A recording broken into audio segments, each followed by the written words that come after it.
আপনারা সকলেই জানেন যে আজকে আমাদের কেন্দ্রীয় বাজেট পেশ করেছেন আমাদের মাননীয় অর্থমন্ত্রী সীতারামনজি। এই বাজেটটা খুব অন্য ধরনের বাজেট, কারণ সেটা পোস্ট কোভিড বাজেট।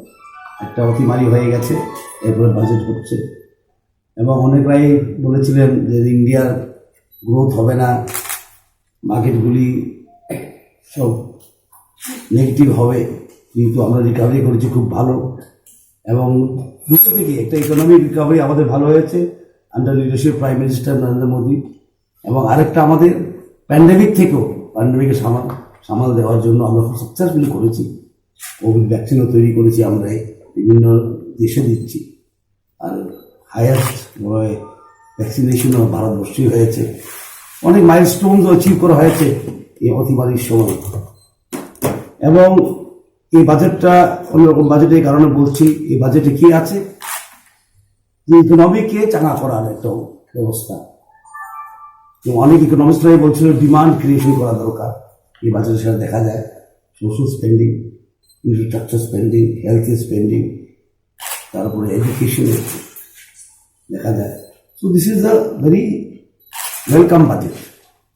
এত চ্যালেঞ্জের মুখে, এত বড় গ্লোবাল চ্যালেঞ্জের মুখে এই বাজেট করাটা খুব সাহসী পদক্ষেপ, এবং আমি স্বাগত জানাই সরকারের পক্ষ থেকে। এবং এই বাজেটের 6টা পিলার, 6টা স্তম্ভের উপর দাঁড়িয়ে আছে। একটা হলো হেলথ, দ্বিতীয় হলো হিউম্যান ক্যাপিটাল, মানব সম্পদ, ইনোভেশন, নতুন চিন্তাধারা, R&D, রিসার্চ অ্যান্ড ডেভেলপমেন্ট, আর পরিকাঠামো ইনফ্রাস্ট্রাকচার। এই 6টি স্তম্ভের উপরে এগ্রিমেন্ট বাজেটটা দাঁড়িয়ে আছে। আত্মনির্ভর ভারত আমরা ডিক্লেয়ার করেছি, কেন্দ্র সরকার এটা নিয়ে বহু কথা হয়েছে, কিন্তু আজকে ফিগারগুলি এসে গেছে। RBI বলেছে 27.1 লাখ crore টাকা খরচ হয়েছে আত্মনির্ভর ভারত, ইউটিলাইজ হয়েছে। এটা কত? GDP, 30% of GDP has been used for আত্মনির্ভর ভারত। সুতরাং it is a big landmark, milestone. Government mission পোষণ গর্ভবতী মাদের জন্য, স্টেজ 2 জল জীবন মিশন আরবান, সেটাও অ্যানাউন্স করা হয়েছে। নতুন একটা স্কিম অ্যানাউন্স করা হয়েছে, সেটা হলো প্রাইম মিনিস্টার স্বাস্থ্য যোজনা। এটার জন্য বরাদ্দ হয়েছে 64,180 crore। সেটা লঞ্চ করা হবে। সেটা কি? To develop primary, secondary and tertiary health care. সেটা ডিটেলগুলি উপরে আসবে। এবং MSP, ন্যূনতম সহায়ক মূল্য যাকে বলি আমরা, সেটা একটা চেঞ্জ করা হয়েছে। এবার প্রোডাকশনের 1.5% MSP হবে, যা প্রোডাকশন কস্ট আছে সেটা 1.5%। সুতরাং ফার্মারদের যেমন আয় যেমন দ্বিগুণ করা যায় 2022-এর মধ্যে, এই লক্ষ্যে এসব করা হচ্ছে।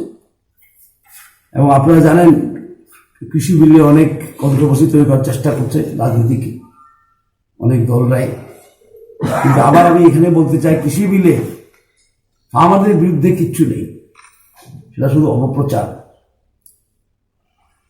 কৃষি বিলে 3টা বিল আছে, আপনারা সবাই জানেন। একটা হলো দালাল যেন না কাজ করতে পারে, দালাল বাদ দিয়ে যেমন ফার্মাররা পায়। একটা হলো স্টোরেজ, আর একটা হলো ফার্মারের কন্ট্রাক্ট ফার্মিং করতে পারে। এই 3টা জিনিস আছে কৃষি বিলে, এবং সেটা ফার্মারদের জন্য খুব দরকার, to give justice and liberty two farmers. এবং ওদের আয় একমাত্র পেনশন থেকে বা এফডি থেকে। ওরা আর 75 বছর পরে আর ITR ফাইল করতে হবে না, ইনকাম রিটার্ন ফাইল করতে হবে না। ইজ অফ লিভিং এর গেছে। এখন আর একটা ফাইন্যান্সিয়াল সাইড এই বাজেটের যদি দেখতে যাই আমরা, আগে আছিল 3+1 না, 3+1 যে বড়োইং ছিল আমাদের, 3+1 ছিল বড়োইং। এখন কি করেছে? 3 ছিল আনকন্ডিশনাল বড়োইং। আমাদের স্টেট বড় করতে পারো 3% অফ GDP, ঠিক আছে। আর 1 ছিল কন্ডিশনাল বড়োইং, যে স্টেটের হাতে যাওয়া আমার টাকা যায়। এই জন্য কি করেছে এখন 4% আনকন্ডিশনাল 0.5% কন্ডিশন, সেই কন্ডিশনগুলি বলবে আমাদেরকে এখন। এবং পাওয়ার সেক্টরে 3.0 lakh crore for 5 years, infrastructure, distribution, generation, সেখানে ত্রিপুরাও লাভবান হবে। এবং ফাইন্যান্স মিনিস্টার বলছিলেন, এটা হলো অর্থনীতির ব্যাপার, ফিসক্যাল ডেফিসিট এবার 9.5% অফ জিডিপি ছিল ফর 2021। সেটা উনি খুব সুন্দরভাবে বললেন। এটা দিয়েই প্রমাণ হয় যে গভর্নমেন্ট খরচ করেছে। It proves that government has spent money during the pandemic. অতিমারির সময় গভর্নমেন্ট টাকা খরচ করেছে। আমাদের ফিসক্যাল ডেফিসিট ছিল 9.5% অফ জিডিপি। সেটাকে আবার নর্মাল নিয়ে আসার জন্য আমার এস্টিমেট হয়েছে এটাকে 6.8% নিয়ে আসা। অনেকজনে বলছিল খরচ করছে না গভর্নমেন্ট মানুষের হাতের টাকা দিয়ে দিক, 7,000 টাকা করে না কত করে। ইকোনমিক্স এত সিম্পলিস্টিক না, মানুষের পকেটে টাকা দিয়ে সবকিছু হয়ে যাবে।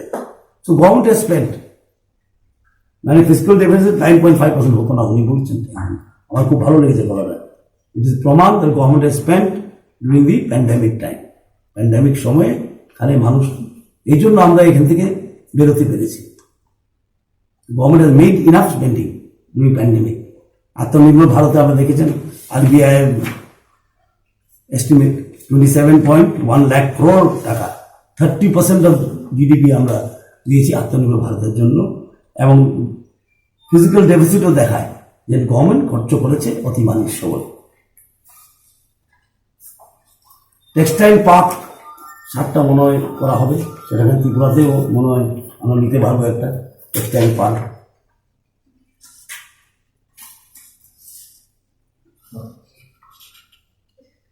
আর রুরালে কত দিয়েছে allocation for rural development. Allocation for rural infrastructure development খুব দরকার এটা। আমরা চাই না গ্রামীণ ডিস্ট্রেস হোক, গ্রামে কোনো রকম সংকট হোক, অর্থনৈতিক সংকট হোক, সেটা আমাদের সরকার চায় না। তাই আমরা ইনফ্রাস্ট্রাকচার ডেভেলপমেন্ট অফ রুরাল এরিয়াতে, আগে ছিল 30,000 crore, এখন হয়েছে 40,000 crore।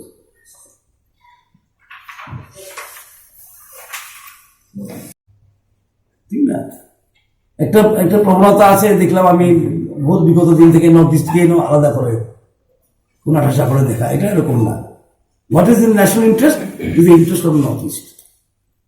কারণ নর্থ ইস্ট ডিসিশনের বাইরে না। ন্যাশনাল ইন্টারেস্ট মানে নর্থ ইস্টের ইন্টারেস্ট থাকবে, নর্থ ইস্টে পাবে। তাই প্রধানমন্ত্রী সবসময় বলো সবকা সাথ সবকা বিকাশ। সব মানে নর্থ ইস্ট নেই তো, সবকা বিকাশ মানে নর্থ ইস্ট নেই তো সবকা বিকাশ। কিন্তু একটা দেখি সাংবাদিকরাও একটা হয়ে গেছে নর্থ ইস্টের জন্য কি আছে। ঠিক না? সবসময় প্রশ্ন করা হয়, আমি প্রশ্ন করার আগে জবাব দিয়ে দিয়েছি। নর্থ ইস্ট আলাদা ভাবা দরকার নেই। North east is north east, part and parcel of India. National interest is north east interest. আর সবকা সাথ সবকা বিকাশ মানে নর্থ ইস্টের সঙ্গে থাকবে full cooperation prime minister. North ইস্টের বিকাশ ভারতবর্ষের বিকাশ। এটাই ধন্যবাদ এসছেন, খুব ভালো বাজেট হয়েছে। মূলত ত্রিপুরার জন্য কোন কোন ক্ষেত্রে বেশিরভাগ লাভবান? ন্যাশনাল হাইওয়ে পাবেন, রুরাল ইনফ্রাস্ট্রাকচার পাবেন, পাওয়ারে পাবেন, গ্যাসে পাবেন, টেক্সটাইল পার্কে পাবেন। সবচেয়ে বেশি কোন সেক্টরে কোনখান থেকে বাদ যাবে, কোনখানে পাবে না, কোনখানে বাদ যাবে জিজ্ঞেস করুন। ন্যাশনাল বাজেট তো হলো, আমাদের ত্রিপুরার বাজেট কবে হবে চলছে, প্রক্রিয়া ফেব্রুয়ারিতে সম্ভবনা আছে। প্রক্রিয়া চলছে।